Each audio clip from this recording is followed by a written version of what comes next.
Bienvenidos, mi nombre es Valentino Caruso y hoy estamos en el Teatro de Shakespeare, o en el escenario de las brujas. Y qué mejor lugar para presentar a Pompeyo Audibert, director, actor y adaptador de Macbeth, la obra para teatro de una persona. Quiero introducir la próxima conversación, una conversación ideal que tuvimos por 45 minutos donde hablamos del teatro y su metafísica, del teatro como lugar de contrapoder hacia el frente histórico y de Shakespeare y su lugar en la contemporaneidad. Espero que lo disfruten. Muchas gracias.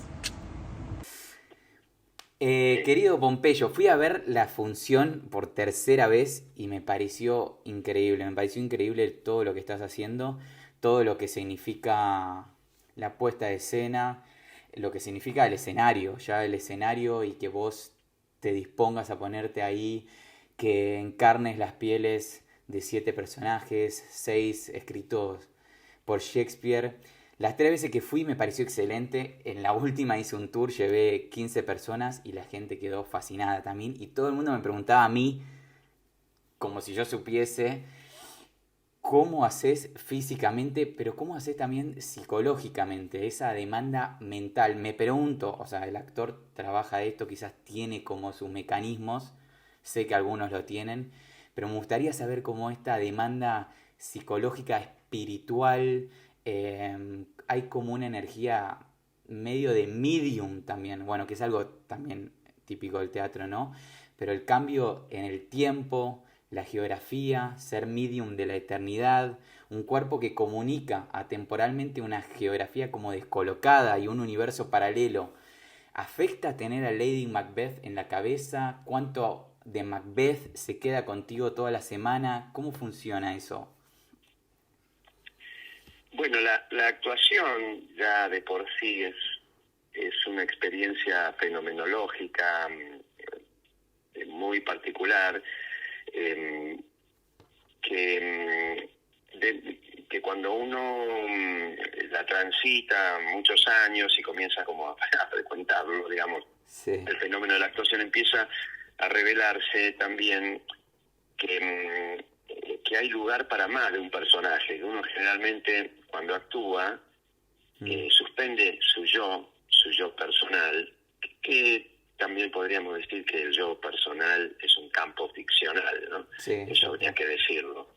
Al actuar uno suspende el yo y pasa a ser otro, y ese lugar del yo es ocupado por un personaje, por un campo ficcional unidimensional en el sentido de que es un personaje. Ujú. En vez del yo está Hamlet, en vez del yo está Antígona. Pero al cabo de un tiempo, como te decía hace un rato, uno empieza a notar que hay lugar para más, que en esa fenomenología de la actuación, en esa suspensión de la identidad, uno roza también con una zona que es identitaria y que tiene que ver con la estructura de la presencia, más Ujú. allá del yo y más allá de cualquier campo ficcional que uno quiera, cualquier nivel ficcional que uno quiera situar allí. Me refiero más allá de cualquier personaje, que hay como una zona identitaria de estructura que puede ser habitada por muchos personajes, que uno puede actuar una serie de circunstancias en donde se van alternando distintos personajes, que eso no es un obstáculo en la actuación, que simplemente encontrar la forma de ir sucediendo un personaje con el otro, de ir encontrar una técnica Sí. de cambio para que eso pueda ocurrir. Pero una vez que eso sucede, cuando uno da con un plan de contingencia de ese fenómeno de ir sucediendo los personajes, eso se puede repetir y se puede profundizar, y la experiencia de la actuación comienza a ser mucho más honda aún que aquella más ordinaria en donde uno simplemente hace un solo personaje. Es el caso de Habitación Macbeth, donde hago todos los personajes de la obra. Así que yo creo que la experiencia misma de la actuación es una cuestión metafísica, Sí. fenomenológica, una averiguación identitaria, una visita a la estructura de la presencia desparasitada del yo ficcional histórico, y que cuanto más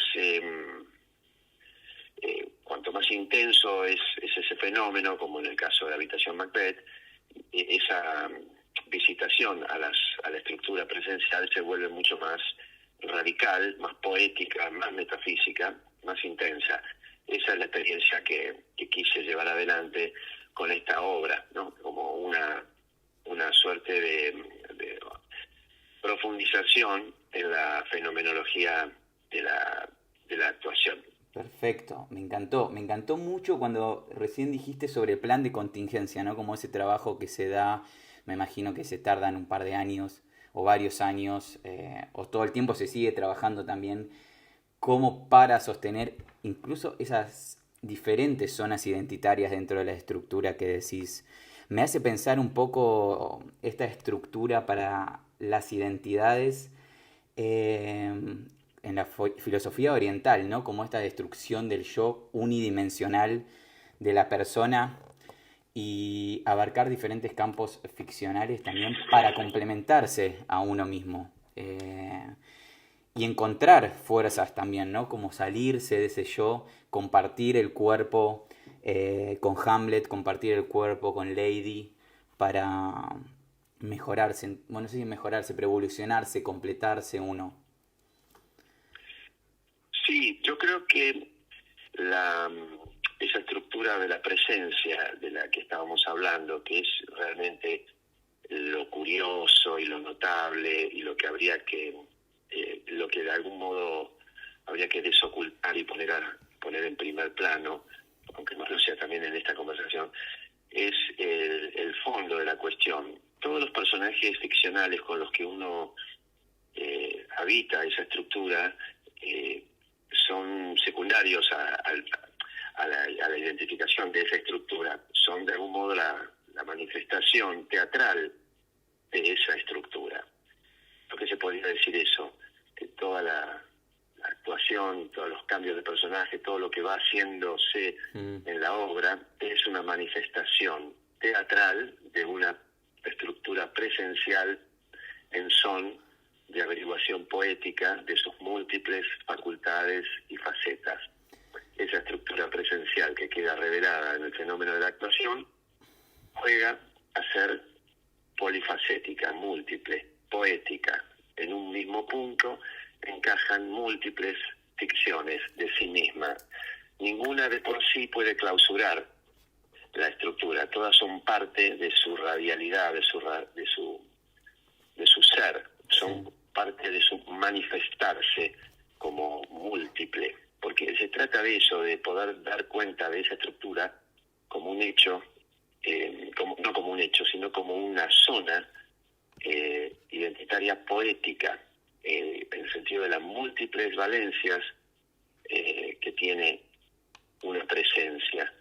El problema que tenemos en el frente histórico, y sobre todo en este momento histórico tan cerrado, tan alienado, es que esa estructura presencial poética ha sido copada por la versión que el frente histórico erigió de los seres y que de algún modo trabaja todo el tiempo sobre nosotros, unidimensionalizándola más, alienándola más, estableciéndola como una sola de todas esas facetas posibles. Sí. Y es una versión muy cerrada, muy compulsiva, epiléptica, la que hemos asumido como identidad, como el yo.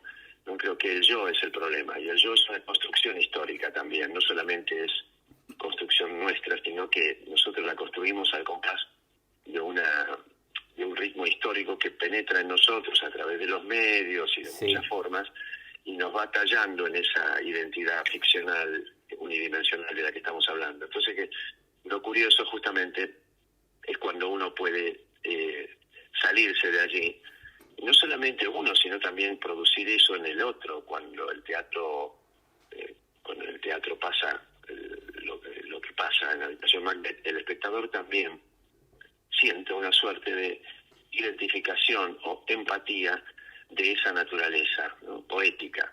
Y entonces siente también que está a salvo de su propia identidad ficcional, que puede suspenderla por un rato y encontrarse también con sus posibilidades poético-existenciales o identitarias. Claro. Es lo que se trata de eso. Por eso me parecía correcto decir que todos esos personajes manifestación poética de esa identidad, la manifestación teatral poética de esa identidad de estructura, que es realmente lo más importante de todo, el fenómeno. Perfecto. O sea, a mí también me parece lo más importante incluso de todo, y quería hablarte también de esto, de este golpe poético, esta múltiple valencia, como dijiste vos, o la radialidad de la cultura, del arte, en este caso el teatro. A mí me parece que el teatro además tiene unas características específicas, especiales, de la sala, el tiempo que uno pasa sentado, cómo uno se dispone a captarlo, ¿no? Te escuché, leí las notas del diario donde hablas del espejo, incluso en el folleto de la obra también lo habla, el golpe, el piedrazo al espejo, como la idea de cortar un poco con la superficialidad, bueno, un poco no, cortar con la superficialidad, la virtualidad que se nos está imponiendo a través del frente histórico que perfectamente estás explicando, la parálisis y lo limitado que nos contiene. Y me parece importantísimo señalar, bueno, no soy yo quien quiero hablar del frente histórico y sus problemas, pero señalar quizás sí la potencia del teatro en señalar estas cuestiones. Yo te escuché en algún lado decir que vos también durante la pandemia pasaste a la ofensiva. Y acá quería compartir como una idea que yo tengo en mis proyectos artísticos, que si llevamos adelante, en el que a mí me preocupa y veo la necesidad quizás de que el arte también sublime al espectador, a esa introspección individualista, primero individual, o sea, una introspección individual en primer momento, y después una introspección un poco más colectiva, ¿sí? Pero Sí. me parece importantísimo, quería saber si vos tenías alguna forma de pensar eso. Yo pienso las experiencias desde trabajo con la pintura, más que todo, y con la música.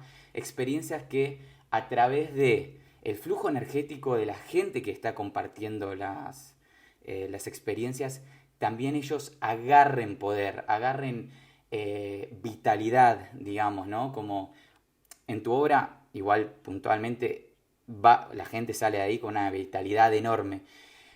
Pero el teatro es un lugar donde me parece que se propone, o donde debe ser el campo de batalla esencial hoy en día, puntualmente hoy en día que estamos en uno de los peores momentos socialmente, colectivamente, como para energizarnos, hacernos entender, entender la matriz social, cómo la tenemos. Y por último, quiero decir, en los recovecos de ese espejo roto, que es la parte más sobrenatural, si se quiere decir, más metafísica de nuestra existencia, la pluralidad desde el yo, es donde veo esa vitalidad escondida de la humanidad para entrelazarnos un poco más, para generar una matriz más profunda, más pensada, más consciente, incluso con más responsabilidad y más energía involucrada. ¿Puede ser o no? Sí, coincido, está bien lo que decís. Yo creo que el teatro como fenómeno ritual, presencial, todo sucede en un mismo tiempo, en un mismo espacio y con las presencias allí de los que hacen el teatro y de los que también lo hacen desde afuera, que son testigos de ese acontecimiento, que constituyen también la parte es fundamental del ritual, los testigos del hecho ese. Ahí está, me encantó, testigos. Ese ritual es un ritual sumamente subversivo, en el sentido de que erige versiones de identidad y de pertenencia extra cotidianas, que no son necesariamente parientes del frente histórico. Por eso hablo del piedrazo en el espejo, porque me parece que hay una de las estrategias del teatro para producir esa versión subversiva de la identidad individual y colectiva a la que vos te referís, debe erigir primero un espejo, un campo ficcional, un punto de encaje, una unidad referencial con los espectadores. Me refiero a una ficción reconocible, algo común, convencional, y luego, a través de sus formas de producción, debe arrojar un piedrazo en ese espejo, no para perder la idea del reflejo, sino para también manifestar que es un reflejo y que al romperse ese espejo queda de manifiesto revelada y desocultada una identidad de fondo, de naturaleza poética y metafísica, como la que estuvimos hablando, Sí, exacto. que es una identidad de estructura y que no solamente atañe a lo individual, sino a lo colectivo. Esa identidad de estructura es, antes que individual, colectiva y conectiva también, ¿no? En el sentido de que conecta todo con todo. Sí. Y coincido con lo que decís al respecto de que en la medida en que el teatro pueda hacer esa operación de arrojar piedrazos en los espejos que erige y no quedarse simplemente como máquina capturada por el poder, O consumo, en la máquina de función, consumo. claro, en la función de erigir espejos para que la sociedad Uh-huh. se solace consigo misma en su unidimensionalidad, porque o sea, Hola. se trata de una máquina destinada a ese sondeo de identidad y pertenencia a una escala extracotidiana, y entonces erige espejos pero arroja piedrazos sobre él a partir de sus formas de producción. En el caso de Habitación Macbeth, un solo cuerpo haciendo todos los personajes. En otros casos serán las formas compositivas, discontinuas. Hay muchas formas de producción mediante las cuales narrativas el teatro puede producir ese piedrazo en el espejo. Ahí me parece que se cumple la función teatral y política, poética, que produciría este grado de conciencia en lo social, en el ritual, al respecto de que somos, como sociedad también, un campo ficcional alienado, y que esa lápida, que de algún modo significa ese espejo unidimensional o esa identidad alienada en la que estamos viviendo, oculta estas facultades identitarias, individuales y colectivas de las que estuvimos hablando. Oculta que en realidad nosotros somos seres múltiples, somos campos de otredad, somos puntos de encaje mediúmnicos, incluso del pasado, del presente y del futuro, que el tiempo mismo está alienado bajo las versiones del capitalismo. Sí, sí. Entonces creo que el teatro puede ayudar de algún modo, a activar esa forma de ser la identidad, esa forma de la presencia individual y colectivamente. Me parece que lo gracioso, lo atractivo del teatro es que lo hace desde un ritual colectivo.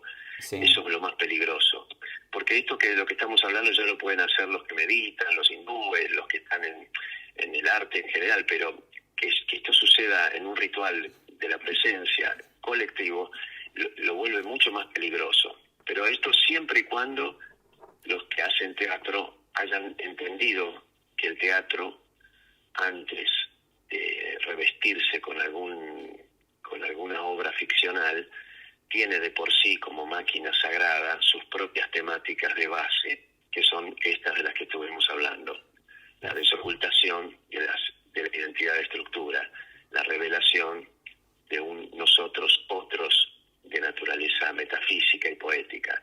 O sea que me parece que se trata de eso, el piedrazo en el espejo, de que la máquina teatral tome conciencia de que tiene sus propios temas, de que ella se debe a esas temáticas sagradas, y que no se crea que las ficciones con las que se recubre son el fin de su operación, son el centro y el último horizonte de su aventura. Por el contrario, son simplemente una suerte de carnada para producir la operación. Son como el punto de encaje ese del que hablamos hace un rato, la unidad referencial con los espectadores, una estrategia que concita unidad y pertenencia para después producir ese piedrazo en el espejo. Me encantó todo esto último que dijiste del teatro, me gustaría entrar en esa deriva, pero voy a seguir con lo anterior porque me pareció buenísimo todo lo que dijiste, y de algún modo veo parecido en el sentido que el teatro como ritual también, o el piedrazo en el espejo, sirve para repensar esos sentidos más animales del ser humano. También tomar de ahí esa parte, sobrenatural, pero parte oscura que no conocemos, como esa idea de mirar adentro nuestro y acercarnos al límite para entender todo lo que todavía no vimos de nosotros y qué es lo que está por afuera de ese límite. Un poco como se dice hoy en día, qué es lo que está por fuera de nuestra zona de confort. Eh, Me parece como que el teatro brinda una imagen no completa, pero íntegra en forma, ¿no? Como una cierta textura entre la relación de la realidad con la metafísica para que uno pueda dar la vueltita a través de esa ficcionalidad o ese yo que hablamos. Me gusta mucho, pero quiero hacerte una pregunta y quería hablar un poquito de Shakespeare y quería saber cuándo leíste a Shakespeare por primera vez, cómo fue tu enamoramiento, desde dónde te agarró, si desde el lenguaje, el texto, el teatro, cómo fue tu relación, porque me gustaría que esta charla sirva para que a la gente que le mande el video y nos escuche también revisite Shakespeare, porque me parece importantísimo, fundamental. Yo creo que hay un problema con Shakespeare que tiene que ver con que como todas las problemáticas culturales que se generan a partir de los grandes autores que son tomados por el poder y son de algún modo clausurados a partir de encapsularlos en una pátina de solemnidad y de trascendencia y de ponerlos como en un lugar y de algún modo suponer que solamente hay un lenguaje que podría traducirlos o ponerlos de manifiesto, ¿no? En el caso de Shakespeare hay un lenguaje teatral que se ha apropiado de él, no solamente una mirada que lo ha puesto, una mirada sumamente intensa que el poder ha puesto sobre él, sino que lo ha hecho a través de lenguajes que lo han de algún modo clausurado, le han clausurado la vibración poética y animal, ya que hablaba de eso, que tiene su obra, salvaje más que animal. Hay algo de lo salvaje que Shakespeare tramita, que los lenguajes que se han adueñado de Shakespeare lo han de algún modo paralizado. Entonces, una vez que uno puede salirse de ese problema y reconocer que Shakespeare es un campo de devenires más que un punto fijo que tiene que ser reproducido museológicamente como si fuera una especie de tradición, y entonces uno empieza como a librarse de esos prejuicios al respecto de cómo generarlo en la escena, de cómo ponerlo de manifiesto en una obra y de lo que uno puede permitirse. Empieza a aparecer la verdadera dimensión del asunto shakespeariano, que tiene que ver con ese esqueleto metasignificativo que de algún modo está por detrás de todas las obras de Shakespeare y que tiene que ver con ese impulso con el impulso de su escritura, con ese campo deseante, libidinal, extraordinario, que genera cruces de lo sobrenatural con lo convencional, con los asuntos de fondo de nuestra identidad, con esa cosa medio a la griega, del destino, con la idea también como esqueleto metasignificativo que siempre es constante en Shakespeare del hombre como parte de un teatro, de que la realidad histórica es un teatro en el que nosotros somos simplemente piezas destinadas a un circuito irrevocable de muerte y resurrección. Todas esas cuestiones que laten en Shakespeare, esas que no son tampoco clausurables con versiones psicológicas, sino que son mucho más que eso, que son de una dimensión nuevamente de la palabra poética, en el sentido de la multiplicidad de asuntos que se entrecruzan y que constituyen ese esqueleto metasignificativo deseante que sostiene los paisajes shakespearianos y que de algún modo les da aliento y los hace brotar toda esa fuente que origina la escritura de Shakespeare. Me parece que es lo más potente, pero siempre y cuando uno pueda ponerse a salvo de las visiones tradicionales al respecto de cómo deben ser manifestadas teatralmente esas obras, porque si no queda uno atrapado en esos mandatos que lo clausuran, lo simplifican, lo alienan y finalmente lo vuelven también un fenómeno unidimensional, ficcional. Sí. En Shakespeare aparecen otras cuestiones que exceden la ficción también, que escriben ahí también asuntos de otra naturaleza de lo humano, de esa sobrenaturaleza que linda con lo animal o con lo sobrehumano o con lo subhumano, porque también hay mucho de eso, de los mundos del bajo astral, ¿viste? Esas cosas más sórdidas, más asediadas por dimensiones oscuras, Sí. en donde los personajes son de algún modo impelidos a sus catástrofes o a sus tragedias por zonas sombrías o fantasmales. Y que incluso se Lo mismo que parecen a lo también, humano también un poco, ¿no? Como todo ese exacto, submundo tiene todavía como esa estructura humana, un poco como los dioses griegos, que también eran a semejanza del humano real. Eh, exacto. Y tiene mucho que ver con lo griego. mucho. Me parece que se trata de eso. Yo conocí a Shakespeare desde muy joven, cuando empecé a hacer teatro, en la forma de escenas, Ujú. pero te repito, me acuerdo que en los estudios donde aparecían las escenas de Shakespeare estaban como muy mediatizadas por esos lenguajes que paralizaban la escena, la volvían algo antiguo, viejo, ajeno. Que sigue Después en pie ya un poco. cuando con Bartiz hicimos el Hamlet, ahí fue un poco más revelador también para mí, que la dimensión de Shakespeare era mucho más vasta. Y luego a lo largo de mi tarea como docente en el estudio, lo fui pudiendo trabajar de otras maneras. Me fui enterando también en la forma de estas versiones que yo iba construyendo de las escenas de Shakespeare con los alumnos, de todas sus posibilidades. Me- Eso. Está buenísimo eso. Yo creo que la obra, por lo menos Habitación Macbeth, entre paréntesis digo, ver Hamlet entre vos y Bartiz debe ser una locura increíble. Espero que algún día se vuelva a repetir. Pero tu obra sirve para acceder a Shakespeare. Mismo cuando yo estaba levantándome, la tercera vez que fui, las señoras de atrás dijeron, mañana me pongo a leer Shakespeare. Y yo me di vuelta y dije, qué bueno que mañana te pones a No, leer Shakespeare. Arrancá con Hamlet, seguí con Macbeth y es una experiencia única. Veo como algo reaccionario también necesario desde la parte del espectador, del humano o del humano raso, digamos, de la sociedad que incluso no está formando parte activamente de la cultura, sino que está activamente curioseando la existencia suya vital. Eh,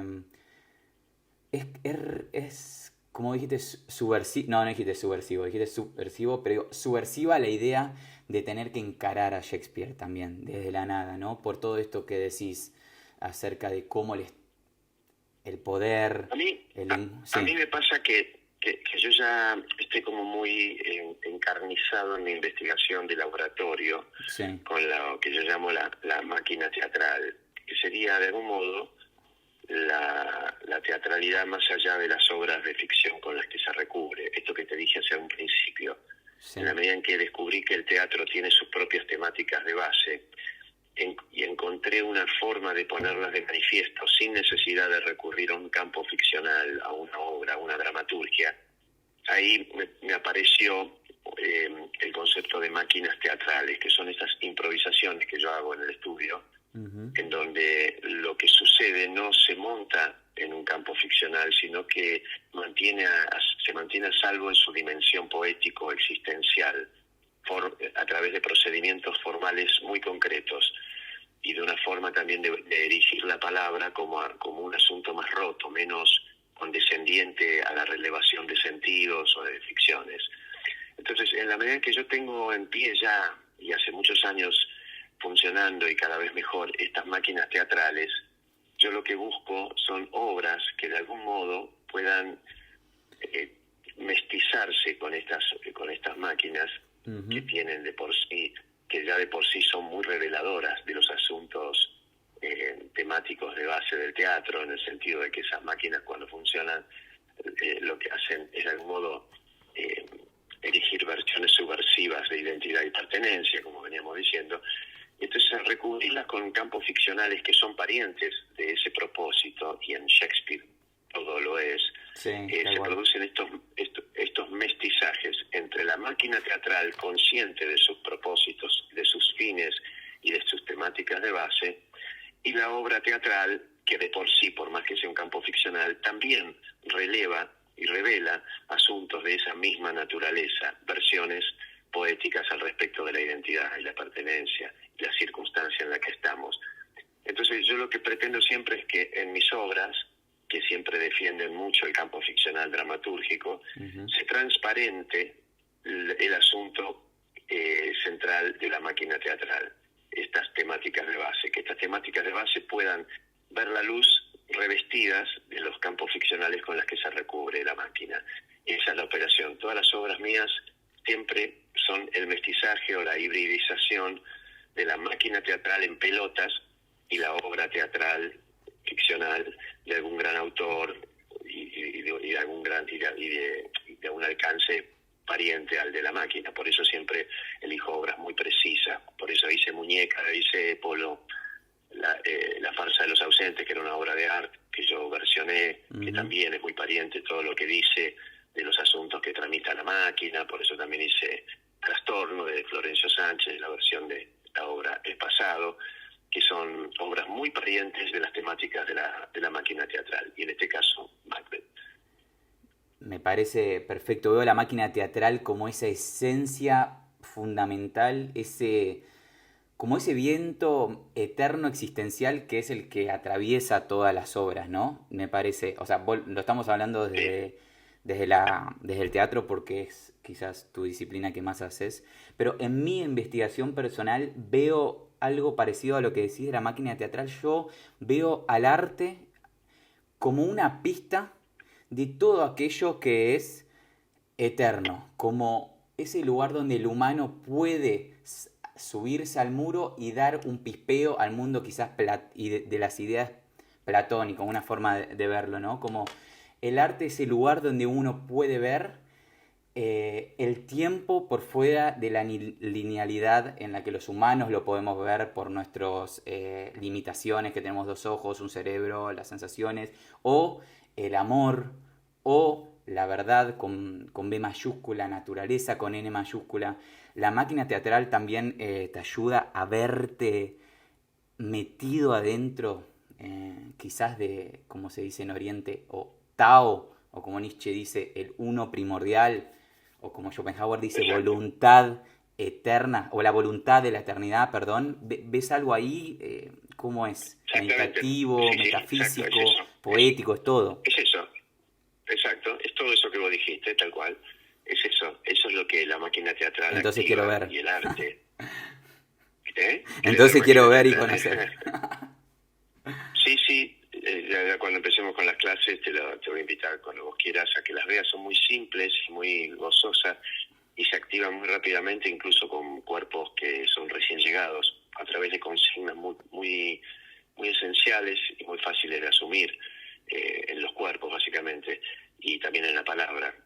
Son máquinas de naturaleza discontinua, ¿no? Tratan de romper las linealidades, en donde el cuerpo se vuelve un agente compositivo que produce no movimientos orgánicos históricos, sino trazos artificiales que tienen algo de orgánico histórico, pero que ya no es un cuerpo, ¿no?, de acá, es un cuerpo de otro lado, muy parecido como debería ser un teatro japonés, ¿viste? Esas cosas más como que parecen codificadas, son como casi como muñecos, pero tampoco, ¿viste? Pues tienen algo de humano.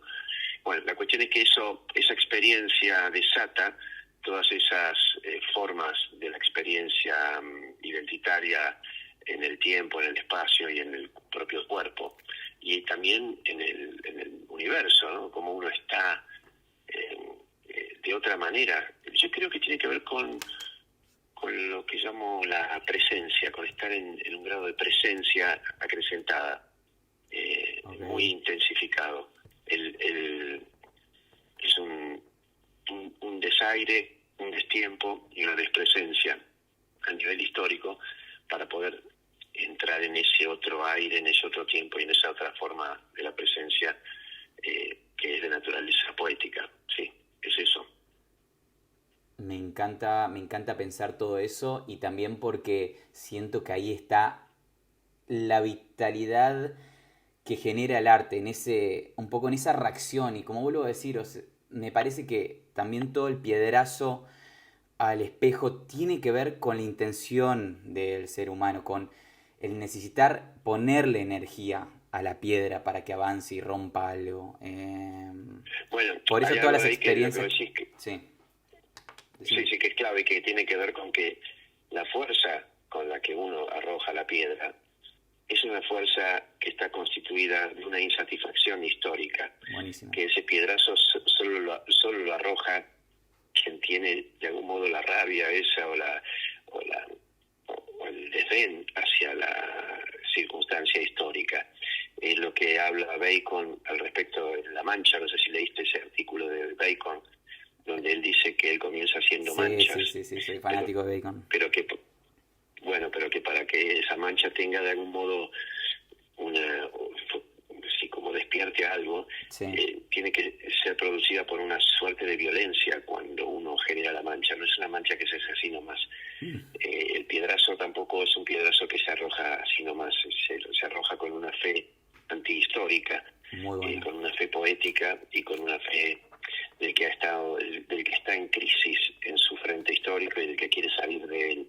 Por eso se vuelve la obra teatral, la obra de arte bien concebida, en sí misma un hecho que discute por su forma en que está de producción artificial, poética, metafísica, sobrenatural, discute con el frente histórico por lo que constituye su propia forma de producción, alienada, descerebrada, unidimensional. Cuando la obra de arte se erige bajo esas formas de producción tan esencialmente humanas, por fuera de los límites del campo histórico, genera en el frente histórico que la rodea, que la ve, y que de algún modo también la pone allí para que haga eso, una incomodidad. El frente histórico se ve de algún modo violentado por esa obra, porque la obra le discute realidad, le discute presencia, le discute pertinencia. La obra es más real que la propia realidad que le ha dispuesto allí para de algún modo sondearse. Entonces ahí creo que la obra de arte, y esto es un concepto medio Heidegger, hace su trabajo, ¿no? Cuando la obra de arte es más real y más intensa, más verdadera y curiosa que la realidad que la ha dispuesto allí. Exacto, y además Heidegger también dice como que se completa la realidad un poquito mejor, que tiene que ver también con los pliegues entre la imaginación de los que hablas vos también, ¿no? Bueno, Pompeyo, muchas gracias por esta conversación. Me pensaba preguntarte si tenés algún pasaje favorito de las obras de Shakespeare para compartirnos. A mí varios de los pasajes de Shakespeare me acompañan un poco en la realidad, en el día a día, y a veces cuando me siento en encrucijadas encuentro siempre una línea de Shakespeare para, para que me acompañe. Hay una frase que me encanta que él dice cuando las brujas le revelan que va a ser rey, y él se empieza como a entusiasmar con eso, que se da cuenta que ahora lo único que quiere es ser rey, y que entonces en un momento se da cuenta de que las profecías lo han enloquecido tanto que nada existe para mí sino lo que no existe todavía. Cuando dice eso, quisiera que maduren ya los frutos del vaticinio. Cuando no los sabía míos, no pensaba en ellos. Ahora gobiernan hasta tal punto el pobre reino de mi alma, que nada existe para mí, sino lo que no existe todavía. Esa frase me parece hermosa y muy reveladora también de quiénes somos nosotros los hombres, ¿no? Con qué facilidad somos activados a una imaginación desmesurada. Me encantó. Me encantó, es buenísima esa frase y sí, como vos decís, tiene como toda esa ansiedad y desespero del ser humano, ¿no? Por la proyección del futuro, ¿no? Y como ese desarraigo del presente del que necesitamos tanto incluso hoy en día y en nuestros vínculos. Exacto. Bueno, Sí, exacto. Muchísimas gracias, en serio, Pompeyo. También que me hayas despertado un poco a lo teatral en esta tarde de verano. Bueno, espero que haya disfrutado, espero que haya otras, espero volver a verte, llevar más gente a ver la obra y si es, bueno, volveremos a ver. Te puedo invitar a ver una clase. Dale, te voy a mandar un mensaje para que estemos para eso comunicados. Muchas gracias. Cómo no. Adiós. Abrazo grande. Chao.